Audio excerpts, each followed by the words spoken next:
Hi there, and welcome to the Cotswold Explorer. I'm Robin Shuckburgh, and what I'm planning to do over the next few weeks is certainly a departure from our normal films. Most of my life, Charles Dickens has been a literary figure at the forefront of my consciousness.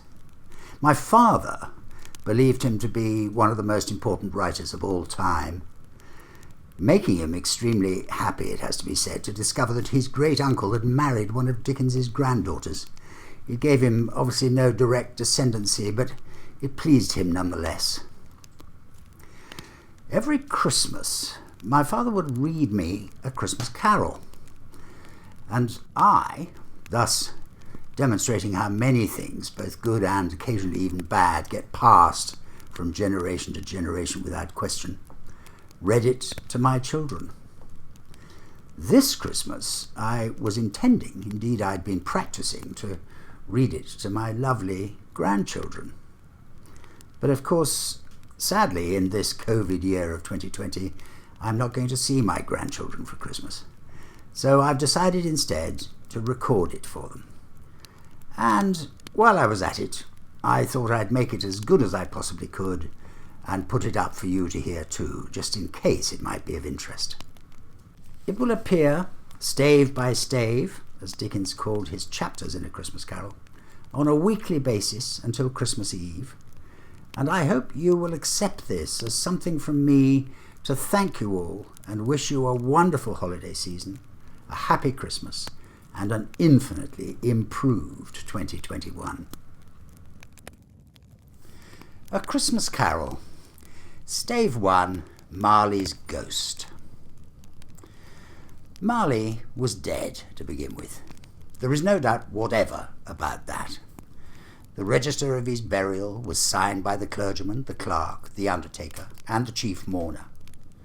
Scrooge signed it, and Scrooge's name was good upon change for anything he chose to put his hand to. Old Marley was as dead as a doornail. Mind, I don't mean to say that I know of my own knowledge what there is particularly dead about a doornail. I might have been inclined myself to regard a coffin nail as the deadest piece of ironmongery in the trade, but the wisdom of our ancestors is in the simile, and my unhallowed hands shall not disturb it, or the country's done for. You will therefore permit me to repeat, emphatically, that Marley was as dead as a doornail. Scrooge knew he was dead? Of course he did. How could it be otherwise? Scrooge and he were partners for I don't know how many years. Scrooge was his sole executor, his sole administrator, his sole assign, his sole residuary legatee, his sole friend, and sole mourner. And even Scrooge was not so dreadfully cut up by the sad event, but that he was an excellent man of business on the very day of the funeral, and solemnized it with an undoubted bargain. The mention of Marley's funeral brings me back to the point I started from. There is no doubt that Marley was dead. This must be distinctly understood, or nothing wonderful can come of the story I'm going to relate. If we were not perfectly convinced that Hamlet's father died before the play began, there'd be nothing more remarkable in his taking a stroll at night in an easterly wind upon his own ramparts than there would be in any other middle-aged gentleman rashly turning out after dark in a breezy spot, say St. Paul's churchyard, for instance, literally to astonish his son's weak mind. Scrooge never painted out old Marley's name. There it stood years afterwards above the warehouse door, Scrooge and Marley. The firm was known as Scrooge and Marley. Sometimes people new to the business called Scrooge Scrooge, and sometimes Marley, but he answered to both names. It was all the same to him. Oh, but he was a tight-fisted hand at the grindstone, Scrooge. A squeezing, wrenching, grasping, scraping, clutching, covetous old sinner. Hard and sharp as flint from which no steel had ever struck out generous fire. Secret and self-contained and solitary as an oyster. The cold within him froze his old features. nipped his pointed nose, shrivelled his cheek, stiffened his gait, made his eyes red, his thin lips blue, and spoke out shrewdly in his grating voice. A frosty rime was on his head and on his eyebrows and his wiry chin. He carried his own low temperature always about with him. He iced his office in the dog days and didn't thaw it 1 degree at Christmas. External heat and cold had little influence on Scrooge. No warmth could warm, no wintry weather chill him, no wind that blew was bitterer than he, no falling snow was more intent upon its purpose, no pelting rain less open to entreaty. Foul weather didn't know where to have him. The heaviest rain and snow and hail and sleet could boast of the advantage over him in only one respect. They often came down handsomely, and Scrooge never did. Nobody ever stopped him in the street to say with gladsome looks, "My dear Scrooge, how are you? When will you come to see me?" No beggars implored him to bestow a trifle. No children asked him what it was o'clock. No man or woman ever once in all his life inquired the way to such and such a place of Scrooge. Even the blind men's dogs appeared to know him, and when they saw him coming on, would tug their owners into doorways and up courts, and then would wag their tails as though they said, "No eye at all is better than an evil eye, dark master." But what did Scrooge care? It was the very thing he liked. To edge his way along the crowded paths of life, warning all human sympathy to keep its distance, was what the knowing ones called nuts to Scrooge. Once upon a time, of all the good days in the year, on Christmas Eve, old Scrooge sat busy in his counting-house. It was cold, bleak, biting weather, foggy withal, and he could hear the people in the court outside go wheezing up and down, beating their hands upon their breasts and stamping their feet upon the pavement stones to warm them. The city clocks had only just gone 3, but it was quite dark already. It had not been light all day, and candles were flaring in the windows of the neighbouring offices like ruddy smears upon the palpable brown air. The fog came pouring in at every chink and keyhole, and was so dense without that although the court was of the narrowest, the houses opposite were mere phantoms. To see the dingy cloud come drooping down, obscuring everything, one might have thought that nature lived hard by, and was brewing on a large scale. The door of Scrooge's counting-house was open, that he might keep his eye upon his clerk, who in a dismal little cell beyond, a sort of tank, was copying letters. Scrooge had a very small fire, but the clerk's fire was so very much smaller that it looked like one coal. But he couldn't replenish it, for Scrooge kept the coal box in his own room, and so surely as the clerk came in with the shovel, the master predicted that it would be necessary for them to part. Wherefore the clerk put on his white comforter and tried to warm himself at the candle, in which effort, not being a man of strong imagination, he failed. "A Merry Christmas, Uncle! God save you!" cried a cheerful voice. It was the voice of Scrooge's nephew, who came upon him so quickly that this was the first intimation he had of his approach. "Bah!" said Scrooge. "Humbug!" He had so heated himself with rapid walking in the fog and frost, this nephew of Scrooge's, that he was all in a glow. His face was ruddy and handsome, his eyes sparkled, and his breath smoked. "Christmas humbug, Uncle?" said Scrooge's nephew. "You don't mean that, I'm sure." "I do," said Scrooge. "Merry Christmas." "What right have you to be merry? What reason have you to be merry? You're poor enough." "Come then," returned the nephew gaily. "What right have you to be dismal? What right have you to be morose? You're rich enough." Scrooge, having no better answer ready on the spur of the moment, said "Wah!" again, and followed it up with "Humbug!" "Don't be cross, uncle," said the nephew. "What else can I be?" returned the uncle, "when I live in such a world of fools as this? Merry Christmas! Out upon Merry Christmas! What's Christmas time to you but a time for paying bills without money? A time for finding yourself a year older but not an hour richer? A time for balancing your books and having every item in 'em through a round dozen of months presented dead against you? If I could work my will," said Scrooge indignantly, "every idiot who goes about with Merry Christmas on his lips should be boiled with his own pudding and buried with a stake of holly through his heart. He should." "Uncle," pleaded the nephew. "Nephew," returned the uncle sternly, "keep Christmas in your own way and let me keep it in mine."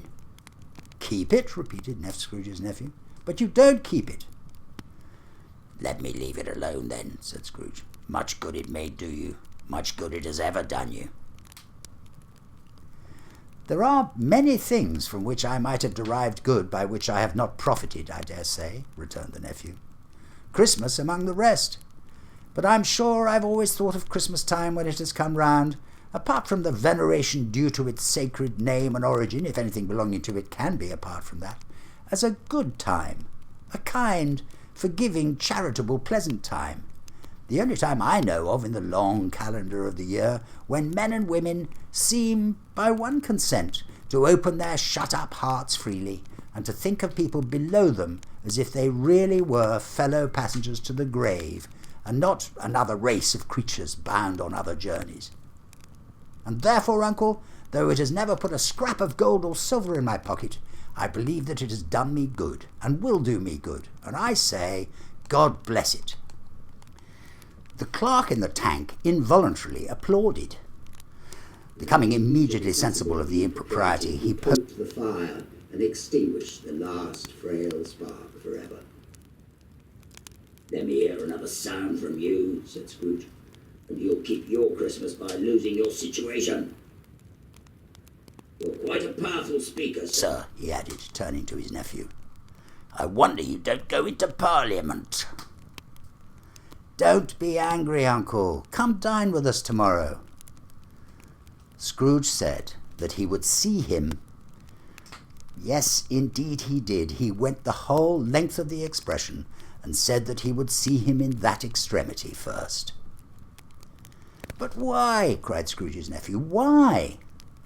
"Why did you get married?" said Scrooge. "Because I fell in love."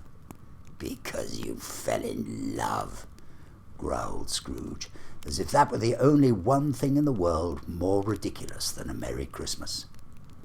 "Good afternoon." "Nay, uncle, but you never came to see me before that happened. Why give it as a reason for not coming now?" "Good afternoon," said Scrooge. "I want nothing from you. I ask nothing of you. Why cannot we be friends?" "Good afternoon," said Scrooge. "I am sorry with all my heart to find you so resolute. We have never had any quarrel to which I've been a party, but I've made the trial in homage to Christmas, and I'll keep my Christmas humour to the last. So a Merry Christmas, uncle." "Good afternoon," said Scrooge. "And a Happy New Year." "Good afternoon," said Scrooge. His nephew left the room without an angry word, notwithstanding. He stopped at the outer door to bestow the greetings of the season on the clerk, who, cold as he was warmer than Scrooge, for he returned them cordially. "There's another fellow," muttered Scrooge, who had overheard him. "My clerk, with 15 shillings a week and a wife and family, talking about a Merry Christmas. I'll retire to Bedlam." This lunatic, in letting Scrooge's nephew out, had let 2 other people in. They were portly gentlemen, pleasant to behold, and now stood with their hats off in Scrooge's office. They had books and papers in their hands, and bowed to him. "Scrooge and Marley's, I believe," said one of the gentlemen, referring to his list. "Have I the pleasure of addressing Mr. Scrooge or Mr. Marley?" "Mr. Marley's been dead these 7 years," Scrooge replied. "He died 7 years ago this very night." "We have no doubt his liberality is well represented by his surviving partner," said the gentleman, presenting his credentials. It certainly was, for they had been two kindred spirits. At the ominous word liberality, Scrooge frowned and shook his head, and handed the credentials back.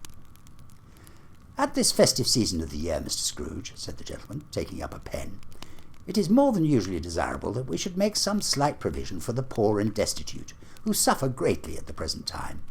Many thousands are in want of common necessaries. Hundreds of thousands are in want of common comforts, sir." "Are there no prisons?" asked Scrooge.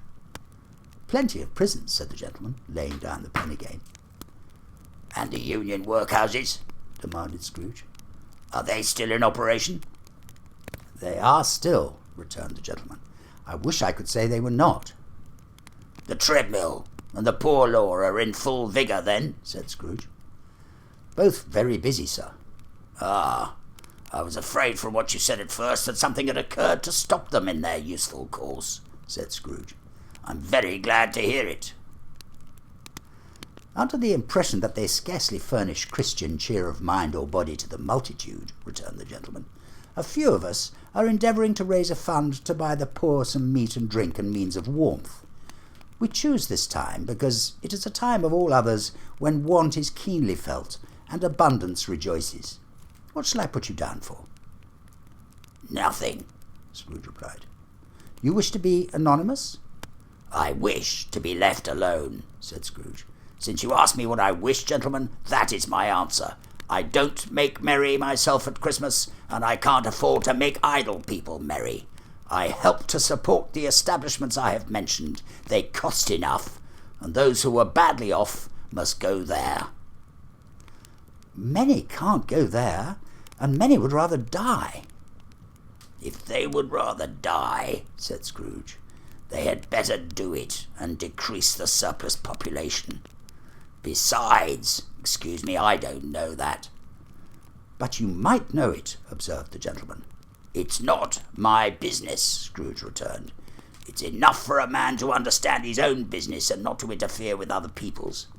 Mine occupies me constantly. Good afternoon, gentlemen." Seeing clearly that it would be useless to pursue their point, the gentleman withdrew.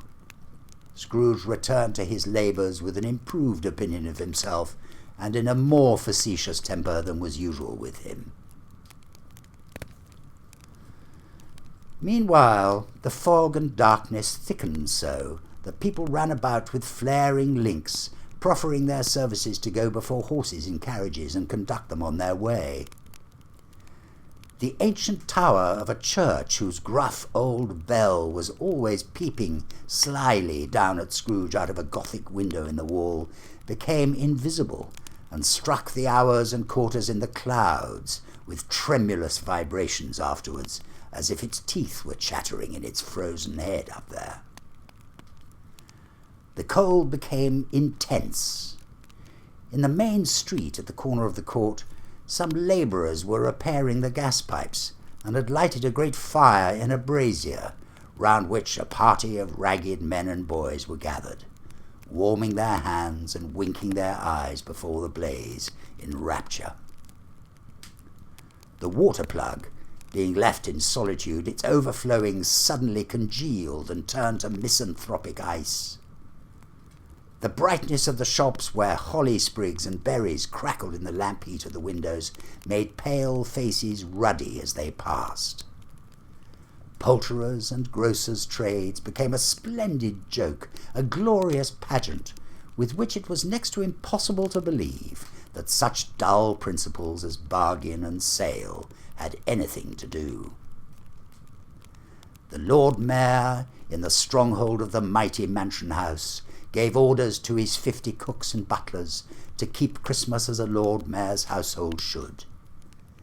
And even the little tailor, whom he had fined 5 shillings on the previous Monday for being drunk and bloodthirsty in the streets, stirred up tomorrow's pudding in his garret, while his lean wife and the baby sallied out to buy the beef. Foggier yet and colder. piercing, searching, biting cold. If the good St. Dunstan had but nipped the evil spirit's nose with a touch of such weather as that, instead of using his familiar weapons, then indeed he would have roared to lusty purpose. The owner of one scant young nose, gnawed and mumbled by the hungry cold, as bones are gnawed by dogs, stooped down at Scrooge's keyhole to regale him with a Christmas carol. But at the first sound of "God bless ye, merry gentlemen, may nothing you dismay," Scrooge seized the ruler with such energy of action that the singer fled in terror, leaving the keyhole to the fog and even more congenial frost. At length, the hour of shutting up the counting-house arrived. With an ill will, Scrooge dismounted from his stool and tacitly admitted the fact to the expectant clerk in the tank, who instantly snuffed his candle out and put on his hat. "You'll want all day tomorrow, I suppose," said Scrooge. "If by convenient, sir." "It's not convenient," said Scrooge, "and it's not fair. If I was to stop you half a crown for it, you'd think yourself ill-used, I'll be bound." The clerk smiled faintly. "And yet," said Scrooge, "you don't think me ill-used when I pay a day's wages for no work?" The clerk observed that it was only once a year. "A poor excuse for picking a man's pocket every 25th of December," said Scrooge, buttoning his greatcoat to the chin. "But I suppose you must have the whole day. Be here all the earlier next morning." The clerk promised that he would, and Scrooge walked out with a growl. The office was closed in a twinkling, and the clerk, with the long ends of his white comforter dangling below his waist, for he boasted no greatcoat, went down a slide on Cornhill at the end of a line of boys 20 times in honour of its being Christmas Eve, and then ran home to Camden Town as hard as he could pelt to play at blind man's buff. Scrooge took his melancholy dinner in his usual melancholy tavern, and having read all the newspapers and beguiled the rest of the evening with his banker's book, went home to bed. He lived in chambers which had once belonged to his deceased partner. They were a gloomy suite of rooms in a lowering pile of building up a yard where it had so little business to be that one could scarcely help fancying it must have run there when it was a young house, playing at hide-and-seek with other houses, and forgotten the way out again. It was old enough now and dreary enough, and nobody lived in it but Scrooge, the other rooms being all let out as offices. The yard was so dark that even Scrooge, who knew its every stone, was fain to grope with his hands. The fog and frost so hung about the black old gateway of the house that it seemed as if the genius of the weather sat in mournful meditation on the threshold. Now, it is a fact that there was nothing at all particular about the knocker on the door, except that it was very large. It is also a fact that Scrooge had seen it, night and morning, during his whole residence in that place. Also that Scrooge had as little of what is called fancy about him as any man in the city of London, even including, which is a bold word, the corporation, alderman, and livery. Let it also be borne in mind that Scrooge had not bestowed one thought on Marley since his last mention of his 7 years dead partner that afternoon. And then let any man explain to me, if he can, how it happened that Scrooge, having his key in the lock of the door, saw in the knocker, without its undergoing any intermediate process of change, not a knocker, but Marley's face. Marley's face. It was not in impenetrable shadow as the other objects in the yard were, but had a dismal light about it, like a bad lobster in a dark cellar. It was not angry or ferocious, but looked at Scrooge as Marley used to look, with ghostly spectacles turned up on its ghostly forehead, The hair was curiously stirred as if by breath or hot air, and though the eyes were wide open, they were perfectly motionless. That and its livid colour made it horrible.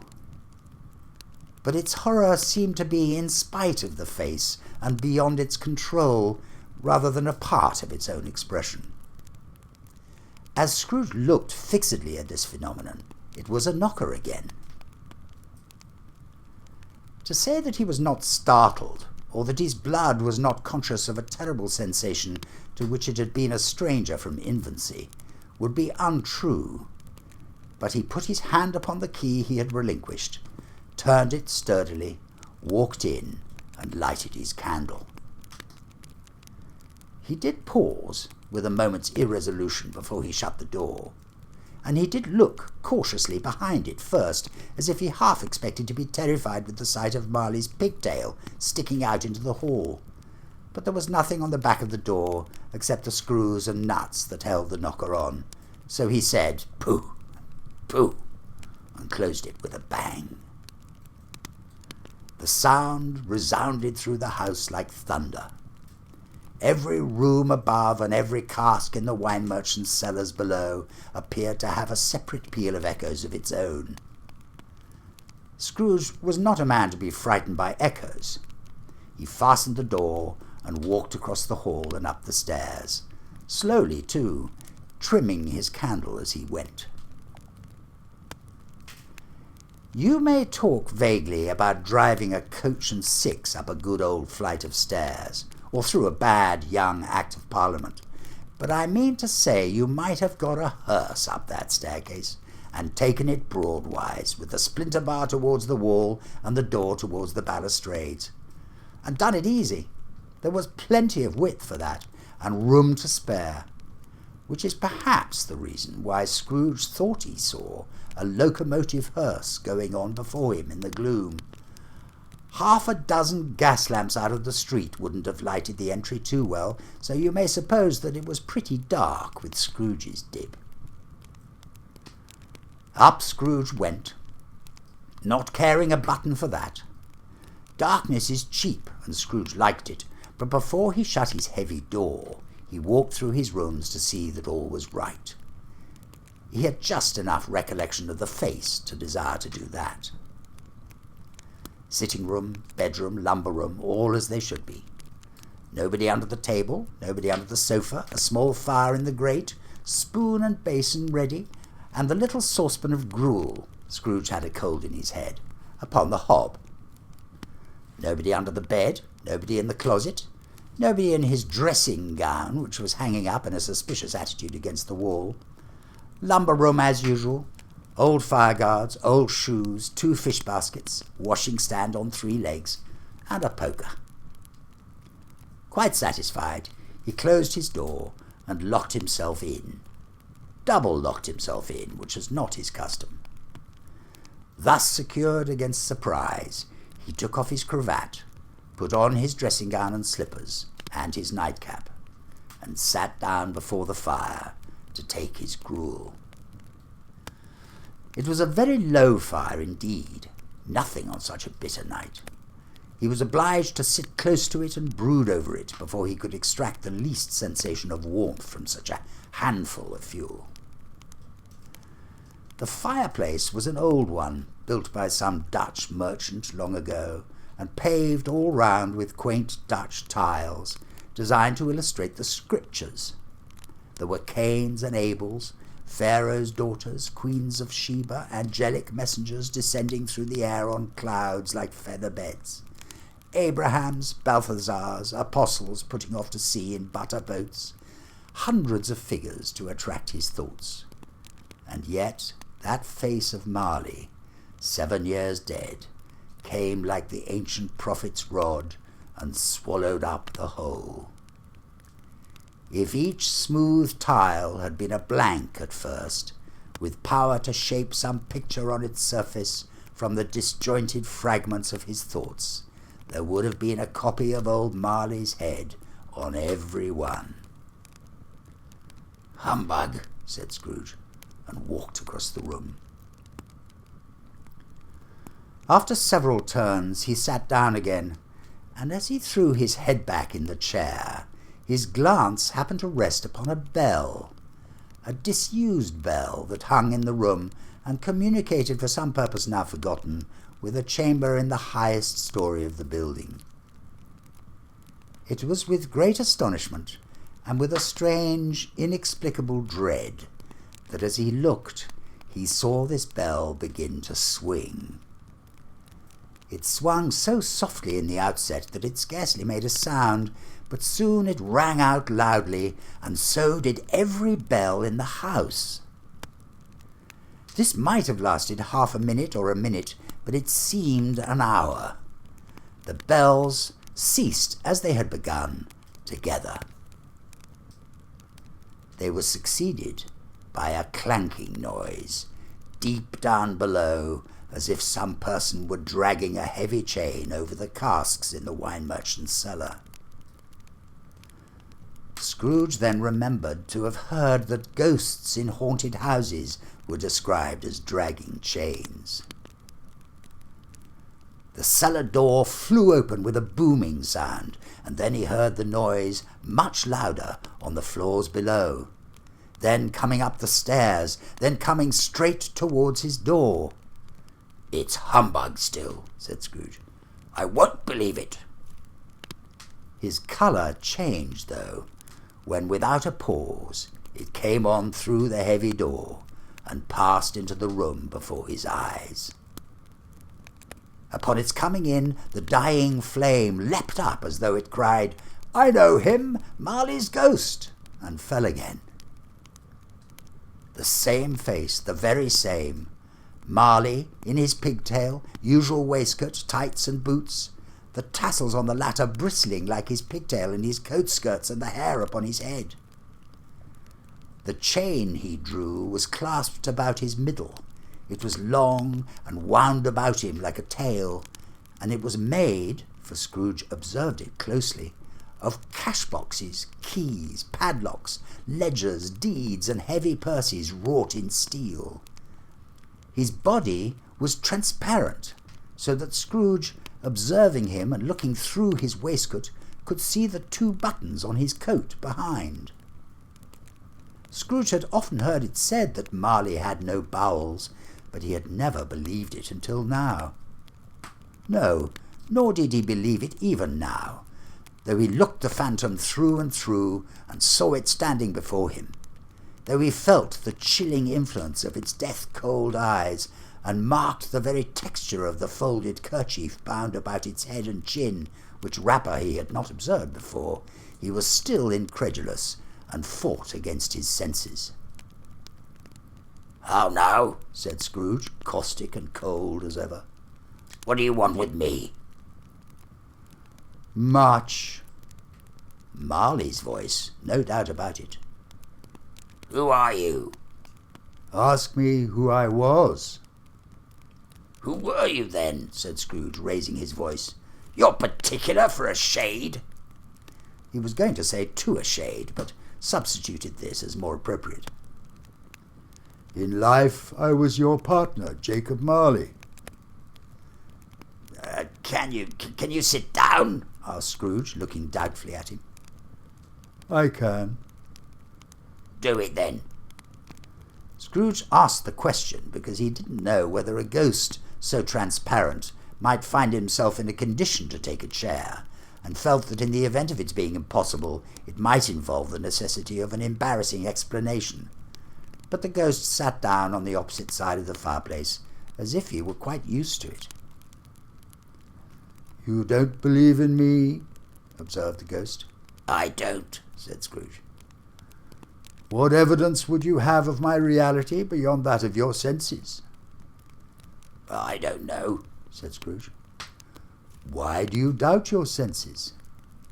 "Because," said Scrooge, "a little thing affects them. A slight disorder of the stomach makes them cheats. You may be an undigestive bit of beef, a blot of mustard, a crumb of cheese, a fragment of an underdone potato. There's more of gravy than of grave about you, whatever you are." Scrooge was not much in the habit of cracking jokes, nor did he feel in his heart by any means waggish then. The truth is that he tried to be smart as a means of distracting his own attention and keeping down his terror, for the spectre's voice disturbed the very marrow in his bones. To sit staring at those fixed glazed eyes in silence for a moment would play, Scrooge felt, the very deuce with him. There was something very awful, too, in the spectre's being provided with an infernal atmosphere of its own. Scrooge could not feel it himself, but this was clearly the case, for though the ghost sat perfectly motionless, its hair and skirts and tassels were still agitated as if by the hot vapour from an oven. "You see this toothpick?" said Scrooge, returning quickly to the charge for the reason just assigned, and wishing, though it were only for a second, to divert the vision's stony gaze from himself. "I do," replied the ghost. "You're not looking at it," said Scrooge. "But I see it," said the ghost, "notwithstanding." "Well," returned Scrooge, "I have but to swallow this, and be for the rest of my days persecuted by a legion of goblins, all of my own creation. Humbug, I tell you, humbug!" At this, the spirit raised a frightful cry, and shook its chain with such a dismal and appalling noise that Scrooge held on tight to his chair to save himself from falling in a swoon. But how much greater was his horror when the phantom, taking off the bandage round its head, as if it were too warm to wear indoors, its lower jaw dropped down upon its breast. Scrooge fell upon his knees and clasped his hands before his face. "Mercy," he said, "dreadful apparition, why do you trouble me?" "Man of the worldly mind," replied the ghost, "do you believe in me or not?" "I do," said Scrooge. "I must. But why do spirits walk the earth, and why do they come to me?" "It is required of every man," the ghost returned, "that the spirit within him should walk abroad among his fellow men, and travel far and wide. And if that spirit goes not forth in life, it is condemned to do so after death. It is doomed to wander through the world, oh woe is me, and witness what it cannot share, but might have shared on earth, and turn to happiness." Again the spectre raised a cry, and shook its chain, and wrung its shadowy hands. "You're fettered," said Scrooge, trembling. "Tell me why." "I wear the chain I forged in life," replied the ghost. "I made it, link by link, and yard by yard. I girded it on of my own free will, and of my own free will I wore it. Is its pattern strange to you?" Scrooge trembled more and more. "Or would you know," pursued the ghost, "the weight and length of the strong coil you bear yourself? It was full as heavy and as long as this 7 Christmas Eves ago. You've laboured on it since, and it is a ponderous chain." Scrooge glanced about him on the floor in the expectation of finding himself surrounded by some 50 or 60 fathoms of iron cable, but he could see nothing. "Jacob," he said imploringly. "Oh, Jacob Marley, tell me more. Speak comfort to me, Jacob." "I have none to give," the ghost replied. "It comes from other regions, Ebenezer Scrooge, and is conveyed by other ministers to other kinds of men. Nor can I tell you what I would. A very little more is all permitted to me. I cannot rest, I cannot stay, I cannot linger anywhere. My spirit never walked beyond our counting-house. Mark me, in life my spirit never roved beyond the narrow limits of our money-changing hole, and weary journeys lie before me." It was a habit with Scrooge, whenever he became thoughtful, to put his hands in his breeches pockets. Pondering on what the ghost had said, he did so now, but without lifting up his eyes or getting off his knees. "You must have been very slow about it, Jacob," Scrooge observed. in a business-like manner, though with humility and deference. "Slow," the ghost repeated. 7 years dead," mused Scrooge, "and travelling all the time." "The whole time," said the ghost. "No rest, no peace, incessant torture of remorse." "You travel fast?" said Scrooge. "On the wings of the wind," replied the ghost. "You might have got over a great quantity of ground in 7 years," said Scrooge. The ghost, on hearing this, set up another cry, and clanked its chain so hideously in the dead silence of the night that the ward would have been justified in indicting it for a nuisance. "O captive, bound and double-ironed," cried the phantom, "not to know that ages of incessant labour by immortal creatures, for this earth must pass into eternity before the good of which it is susceptible is all developed. Not to know that any Christian spirit working kindly in its little sphere, whatever it may be, will find its mortal life too short for its vast means of usefulness. Not to know that no space of regret can make amends for one's life opportunity misused. Yet such was I, oh, such was I." "But you were always a good man of business, Jacob," faltered Scrooge, who now began to apply this to himself. "Business!" cried the ghost, wringing its hands again. "Mankind was my business. The common welfare was my business. Charity, mercy, forbearance, and benevolence were all my business. The dealings of my trade were but a drop of water in the comprehensive ocean of my business." It held up its chain at arm's length, as if that were the cause of all its unveiling grief, and flung it heavily upon the ground again. "At this time of the rolling year," the spectre said, "I suffer most. Why did I walk through crowds of fellow beings with my eyes turned down, and never raise them to that blessed star which led the wise men to a poor abode? Were there no poor homes to which its light would have conducted me?" Scrooge was very much dismayed to hear the spectre going on at this rate, and began to quake exceedingly. "Hear me!" cried the ghost. "My time is nearly done."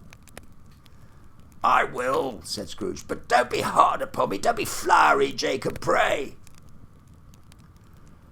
"How it is that I appear before you in a shape that you can see, I may not tell. I have sat invisible beside you many and many a day." It was not an agreeable idea. Scrooge shivered and wiped the perspiration from his brow. "That is no light part of my penance," pursued the ghost. "I am here tonight to warn you that you have yet a chance and hope of escaping my fate, a chance and hope of my procuring Ebenezer." "You were always a good friend to me," said Scrooge. "Thank ye." "You will be haunted," resumed the ghost, "by 3 spirits." Scrooge's countenance fell almost as low as the ghost's had done. "Is that the chance and hope you mentioned, Jacob?" he demanded, in a faltering voice. "It is." I think I'd rather not," said Scrooge. "Without their visits," said the ghost, "you cannot hope to shun the path I tread. Expect the first tomorrow when the bell tolls 1. "Couldn't I take them all at once and have it over, Jacob?" hinted Scrooge. "Expect the second on the next night at the same hour, the third upon the next night when the last stroke of 12 has ceased to vibrate. Look to see me no more, and look that for your own sake you remember what has passed between us." When it had said these words, the spectre took its wrapper from the table and bound it round its head as before. Scrooge knew this by the smart sound its teeth made when the jaws were brought together by the bandage. He ventured to raise his eyes again, and found his supernatural visitor confronting him in an erect attitude, with its chain wound over and about its arm. The apparition walked backwards from him, and at every step it took, the window raised itself a little, so that when the spectre reached it, it was wide open. It beckoned Scrooge to approach, which he did, and when they were within 2 paces of each other, Marley's ghost held up its hand, warning him to come no nearer. Scrooge stopped, not so much in obedience as in surprise and fear, for on the raising of the hand he became sensible of confused noises in the air, incoherent sounds of lamentation and regret, wailings inexpressibly sorrowful and self-accusatory. The spectre, after listening for a moment, joined in the mournful dirge and floated out upon the bleak, dark night. Scrooge followed to the window, desperate in his curiosity. He looked out. The air was filled with phantoms, wandering hither and thither in restless haste, and moaning as they went. Every one of them wore chains like Marley's ghost. Some few, they might be guilty governments, were linked together. None were free. Many had been personally known to Scrooge in their lives. He had been quite familiar with one old ghost in a white waistcoat, with a monstrous iron safe attached to its ankle, who cried piteously at being unable to assist a wretched woman with an infant whom it saw below upon a doorstep. The misery with them all was clearly that they sought to interfere for good in human matters and had lost the power forever. Whether these creatures faded into mist, or mist enshrouded them, he could not tell, but they and their spirit voices faded together, and the night became as it had been when he walked home.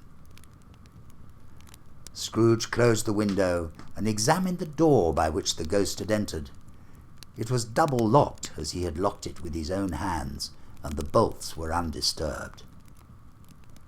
He tried to say humbug, but stopped at the first syllable, and being, from the emotion he had undergone, or the fatigues of the day, or his glimpse of the invisible world, or the dull conversation of the ghost, or the lateness of the hour, much in need of repose, went straight to bed, without undressing, and fell asleep upon the instant. Next week, Chapter 2.